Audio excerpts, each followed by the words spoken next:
gacmaha dhammaan iyagay wada leeyihiin diintay isku gargaarsadaan gabdhood bay isu yihiin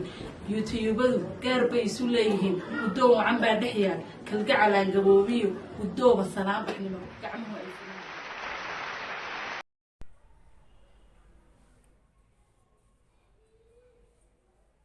بسم الله الرحمن الرحيم السلام عليكم ورحمة الله تعالى وبركاته وحن أدو سلامة يا أصحابتك وحنا نشنك فردوس تساني وحن لا يا أصحابتي هروانو مهد علينا يا أصحابتها عصبنا وحن لا يا ويلكم قعمو فراني يا قلب فرانكو سودو هذا أصحابتها هاتي أركان كليب كي وحن كعصدا وحويا سبسكرايب لايك شير يو كومنت عافي ما طبعا إلا وذاك فكر كاغا يديري جلسي دادو ديري جلسي قبل بدنا صوماليات يبربر استاك سياد وبربر استاكتي gabdho badan oo Soomaaliyeed maanta barnaamijkeena insha Allah biidmillaah waxaan maanta barnaamijkeeda waxaan ku soo qaadan doonaa runtii Safiya Tusmo qofka wanaagsan inta badan in laga hadlaa waa muhiim Safiya Tusmo waxa aynu ogeyn weekii la soo dhaashalay ma hadaraad in ay soo bandhigtay iyadoo ilmeynaysa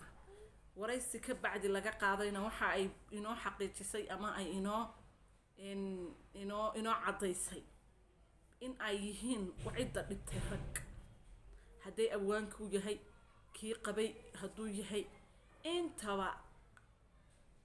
waxay ogaatay cidda dhibaatada inta lagu geysanaysa dhibaatada inta lagu waxa u geysanaya waxa weeyaan waa rag dumar may sheegin carabkeedana kumaysan dhufan markaas waxaynu markaas ku soo qaadan doonaa barnaamijkeenan horta waan aad baan uga xumaa waxaynu ku soo qaadan doonaa markaa barnaamijkeena qaladka yaa iskale Safiya Tusmo oo kaliya ma aha weegii la soo dhaafay inta gabar ooyeysa tirama leh dumarka weegan ooyaya waxa kamid ahayd Fartuun waa inantii xagar dheer lagu dilay ee wajiyadeeda dhaawacyada badan loo gaarsiistay waa habeeyaan hibaaq gobaad oo loo deyn waayay Apple ID-geedii ama ba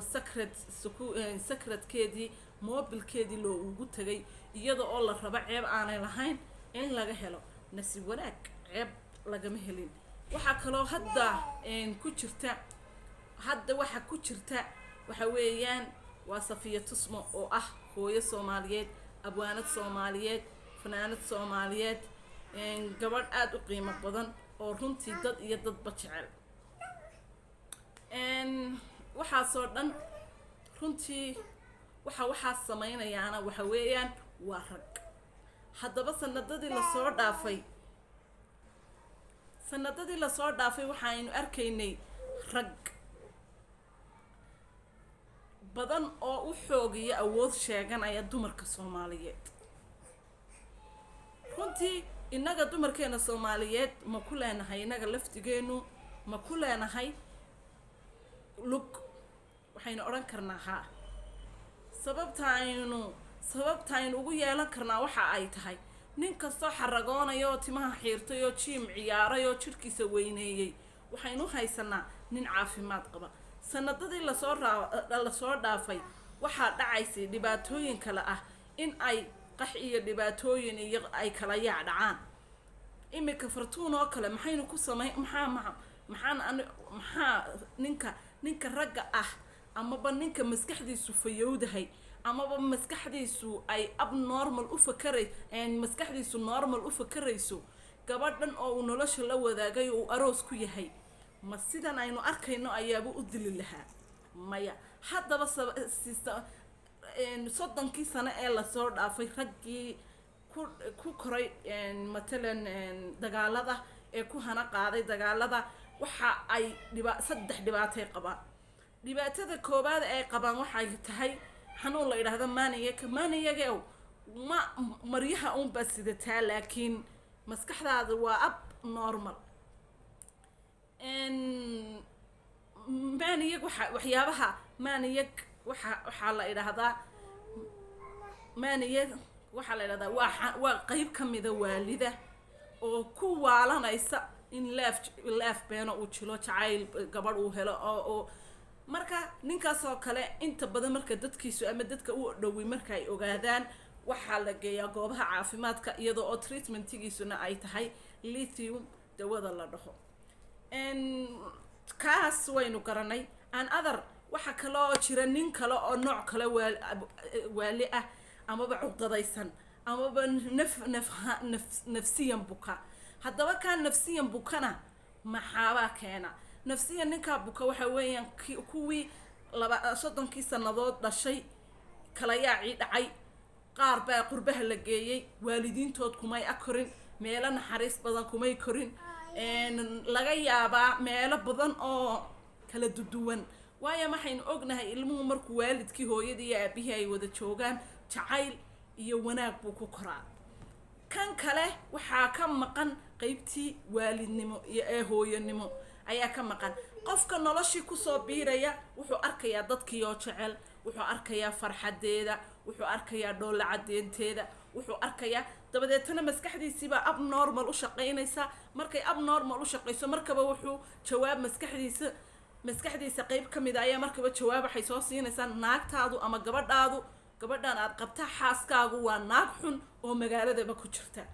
bacdayna maxaan kaga hortagaabuu odhanayaa dabadeetana waa kaa dilmeekood walba madoobeeye indhihii ka madoobeeye wejigeeda casaa bedelay ee aad is odhanayso tolama waxa maray tareen kaasi waa kaa mid kale ayaa jira dhibaatada raggeenii Soomaaliyeed 30 sano u dambeeyay ay qabaan waxa kamid ah xanuunka saddexaad ee laba xanuun waan soo sheegnay xanuunka saddexaad waxa weeyaan in hunguri maskax wax la yiraahdo ku dhacay wuxuu arkayaa Safiya Tusmo oo Mareykanka ka timi shaqaysata lacag haysata baasaboor haysata wuxuu rabaa in uu rakaateeyo si uu gabadha quruxda badan leh hantida haysata baasaboorka sidata u hantiyo ilaa isaga waa ma shaqayste maskaxdiisii uma shaqaynayso si caadi ah waa abnormal maskaxdiisii si fiican oo wanaagsan uma shaqaynayso bacdina wuxuu ku weerarayaa hantida baasaboorka gabadha waxa ay haysata gabadha kaana maxaynu oran karnaa waa hunguri maskax ku dhacay wiilasheeni Soomaaliyeed sanad 30 sano ee u dambeeyay haddaba sideeba aynu uga badbaadi karnaa ninka inta aad eegayso hadalkiisan macaan afkiisan macaan maxaygiisan macaan waxa aad eegtaa ninkani diinta islaamka ma ku dhaqmaa hadduu diinta islaamka yaqaano oo uu ku dhaqmo waxa weeyaan xitaa haddii uu xiran yahay shaarkii diiniyan oo uu diinta ku qaraabsanayo adigu waxa aad dooratay waa diin ilaahay baana ku badbaadinaya raxmaanka ayaa ku badbaadinaya waayo waxa aad dooratay waxa weeyaan wax ka qiimo badan adduun oo dhan taasi waa taa runtii haddaan u soo noqdo rag wanaagsan oo badan baa jira oo wanaagsan rag badan oo wanaagsan ayaabaa jira raggaa wanaagsani allaha dhowro allaha sharfo odhan mayna raggeeni Soomaaliyeed oo dhan seero weeyaan laakiin intan maskaxda ka xanuunsanaysana in ilaahay caafimaad sareecana siiyo inteenan de aynu haysana wanaagsanna aad diin ku xulato anu mar walba waan sheegay waa inaad diin aad ku xulataa haddaba waan u soo noqonayaa Safiya Tusmo ayaan u soo noqonayaa Safiya Tusmo iska raalahaada caruurtii baan halkan agtayda joogta waxaana rabaa inaan wax duubo marka waan idinka raali gelinaya Safiya Tusmo ayaan u soo laaban Safiya Tusmo horta waa qof sharaf badan waa qof qiimo leh waxa ay dareemaysay qalbi jab iyo niyad jab aad u inaba aan caadi ahayn maxaad kaga bixi kartaa adiga waxyaabaha aad kaga bixi kartaa waa maxay tasbiixso ilaahay tala saaro ducada Allah lagu badbaada ilaahay inaad وإذا سأل عبادي عني فإني قريب أجيب دعوة الداعي إلى دعاني إلهي بينيلي هدي النبي محمد ومضى كاوي ديسو وشك إن أنا هاي الله هو ده مر والبؤدو أمق لا يأتيب يدعو ده دعاء الله ayaad ku badbaadaysaa waxa aad kaloo ku badbaadaysaa waxa weeyaan tasbiixda midda labaad you don't care ha danaynin haddaad bini aadan danayso waxa weeyaan rabbi ka cabso iyo rag iska celi meel ma wada galaan haddaad istiraado ummadan isku wanaaji weligaa ummadu ma wanaagsanaanaysid mid waliba sawir buu kaa haystaa wax kaluu kaa aaminsan yahay waxa uu kaa aaminsan yahay kaa aaminsanaado laakiin intaad bini aadan raalin gelin lahayd allah subxaanahu wa tacaala raali geli ha niyad jabin nafa gif ab baan ku leeyahay ha isdhiibin waxaa tahay weli jawharadii ilaahay ilaaliyey waxaa tahay gabadhii dhowrsanayda ilaahay adig iyo ilaahay dembiga aad ka gasheen idinkay idin taala ilaahay cafis weydiiso laakiin bini aadan haddaad tirahdo waan qancinayaa ma qancin karto waxa aan dareemayaa in rakaato lagugu kaa haysto oo aad labadii sano u dambaysayba aad rakaato ku noolay naftu mar bay baxdaa mar labaad ma baxdo hal mar ayaabay naftu baxdaa iswada gowrac wuxuu hayo nin bini aadani soo wada daadhe cirkana igu soo dumi laakiin inta aad isleedahay bini aadan qanci yaan ceebtaada la ogaanin ha ku dhicin dambiye kale oo ka badan safiya tusmana intaasaan kaga baxaya waxaan leeyahay jawharad rabbi ilaaliya waqti oo aad u qurux badan oo qiimo leh qiimahaaga marnaba yaanay dad qiimo yare yaanay qiimahaaga jabinin waxaan kaaga tagaa waa assalaamu calaykum waraxmatullaahi tacaala wabarakaatu